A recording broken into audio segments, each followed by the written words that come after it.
once you walk the spiritual path, this question and this struggle of how much of spiritual process should I do and how much of whatever is called as life I should do.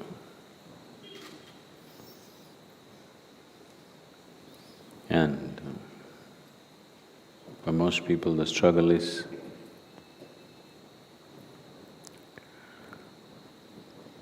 when they're involved in their day-to-day materialistic functions of life, they will long for the spiritual process.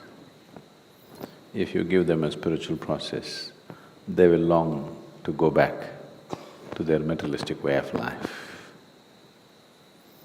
So how much of what or how should I do these two things? You should do your materialistic life. When we say materialistic, that which concerns and satisfies one's physical body and one's mind is materialistic life. It's not right to divide this, but anyway, invariably people divide it. So that which satisfies your body and your mind, how much of it you should do or how you should do means you must do it like you are going to live forever.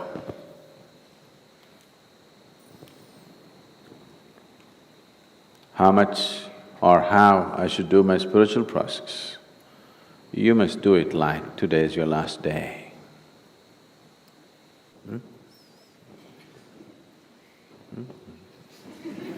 Which way is it? No.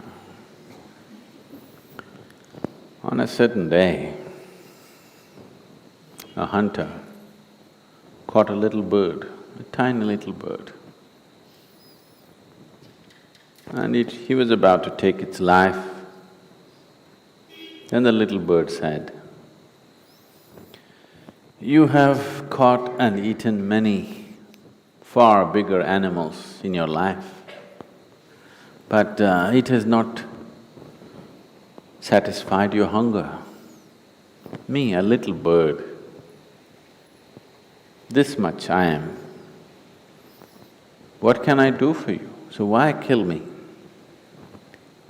If you allow me to live, I'll give you 3 invaluable teachings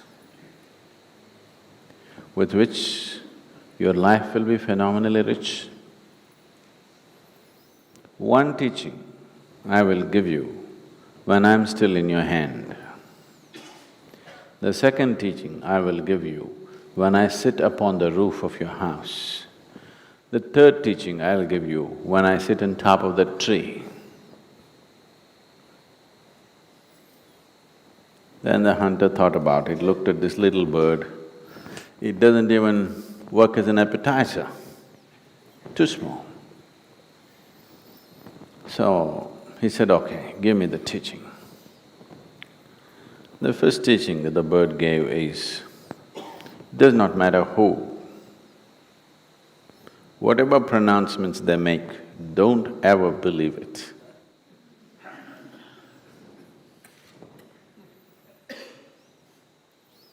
Took off from his hand, went and sat on top of the roof. And then he said, "You fool, you let me go. Do you know who I am?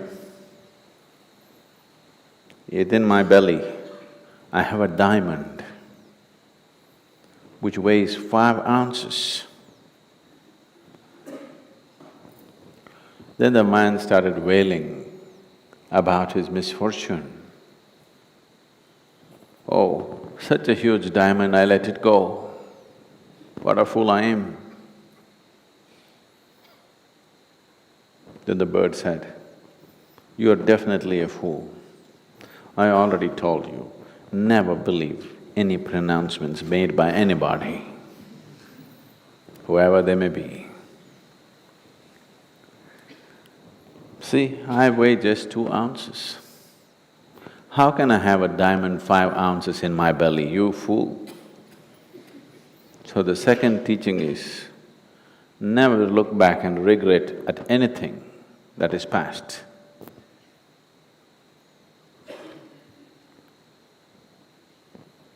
And then flew and went and sat on top of the bird.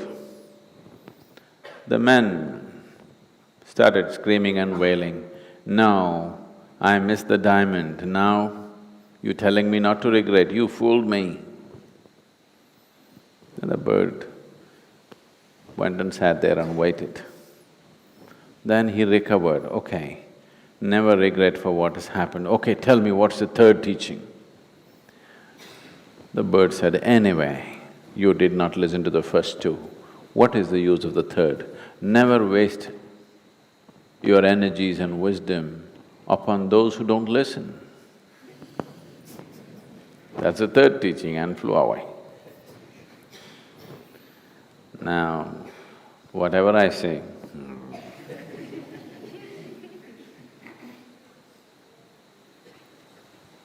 it's not going to work.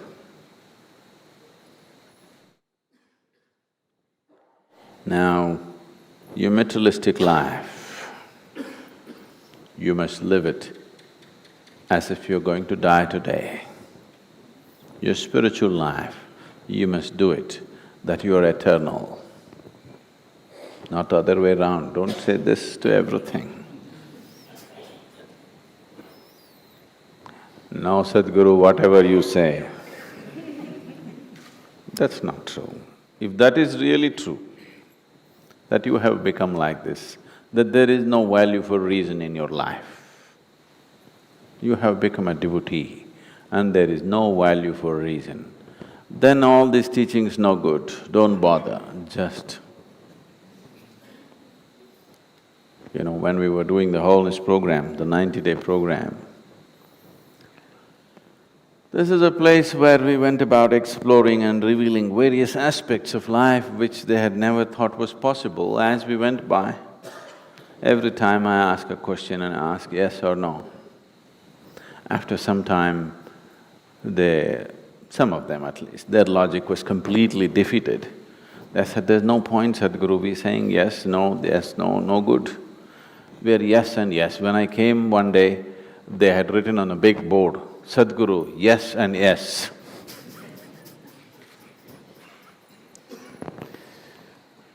So if you have realized there's no value for your logic, then, yeah, everything doesn't matter. You don't even have to do this. You don't even have to say yes. But when you still live by logic, whatever is said by whoever, you have to put it to the test of your logic. Because if you do not do that, your logic will not evolve. Logic is a horrible thing if it is in a rudimentary condition. If you refine your logic, it can be the way to your liberation. It can be a stepping stone to your liberation if you refine it. If it's in a rudimentary condition, it is a horrible thing. It blocks you from everything, it makes you suspicious about everything. It will not let you experience anything. So, you've not given up your logic, have you? You're not listening, that's why. If you live your materialistic life like you're going to live forever, what will you do? You will buy 1,673 pairs of shoes. I went to somebody's house in the United States and I was sitting in their house and then I needed to use the bathroom. So I went and opened a door thinking that is the bathroom.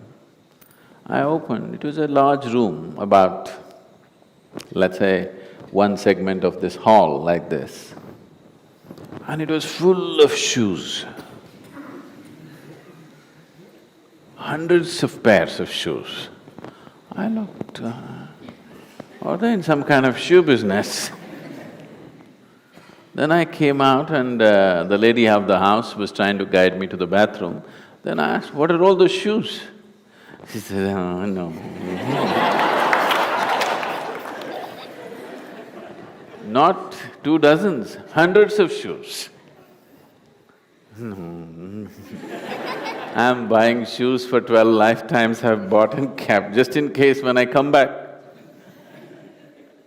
If the shoe price is high in my next life, I've already bought them and kept. So you don't live your materialistic life like you're going to live forever. You live your materialistic life like today is the last day. You live your spiritual life like you're eternal. So without listening, without applying your logic, don't say yes, unless you become just yes and yes.